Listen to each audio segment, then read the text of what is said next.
Donc l'objectif de l'exercice était de mettre en activité nos stagiaires sur un AVP, donc un accident voie publique, entre deux VL, un VL sur le toit et un VL choc frontal avec 3 victimes. Les chefs d'agré se mettent en accord sur les sorties des victimes et à partir de ce moment-là, c'est leur montrer que nous, au secours routier, on propose une technique de découpe pour pouvoir faciliter la sortie de la victime. Et à partir de ce moment-là, les sapeurs se mettent à disposition du chef d'agré. Et en accord, on décide d'une technique de désincarcération ou de découpe pour la situation. Alors nous, pour les sapeurs, c'est déjà leur apprendre à s'intégrer dans un dispositif.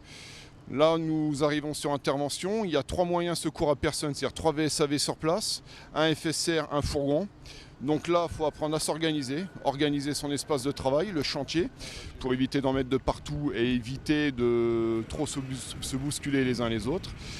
Et dans un second plan, c'est pouvoir adapter les techniques que nous avons vues sur les phases formatives sur une situation, sachant que le véhicule avait été déformé au préalable, pour qu'on puisse justement mettre en œuvre ces techniques et leur montrer qu'une technique est à adapter sur une situation donnée et qui sera forcément différente sur les interventions.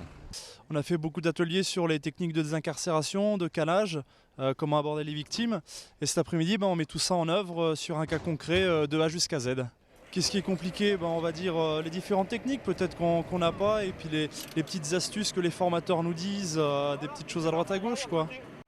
L'exercice se passe sous l'œil bienveillant du médecin capitaine de la division 3SM. En ce genre d'intervention, on leur demande de synthétiser beaucoup de choses qu'ils ont appris en peu de temps, en travaillant en équipe, en étant nombreux, dans une zone géographique qui est limitée. Donc il y a beaucoup de difficultés qui sont rajoutées. On va regarder sur la prise en charge au niveau secouriste, s'ils arrivent quand même à faire une prise en charge secouriste qui soit cohérente, tout en ayant le geste technique, là dans le cadre de la désincarcération, qui est le geste technique de la désincarcération, et en gardant à l'esprit leur notion de secourisme. Sur le retour, ça va être des choses qui sont assez simples. C'est plutôt bien penser que sur le travail en équipe, respecter le chef d'équipe, tout le monde ne parle pas en même temps. Ne pas oublier que de base, on est un secouriste, donc il y a les notions de secourisme qui sont essentielles. Il ne faut pas les oublier parce qu'on fait quelque chose d'autre. Très agréablement surpris. Apparemment, ils ont quand même bien entendu ce qui a pu leur être dit par leur instructeur jusqu'à présent. Peu de grosses fautes et du coup, globalement, assez satisfait.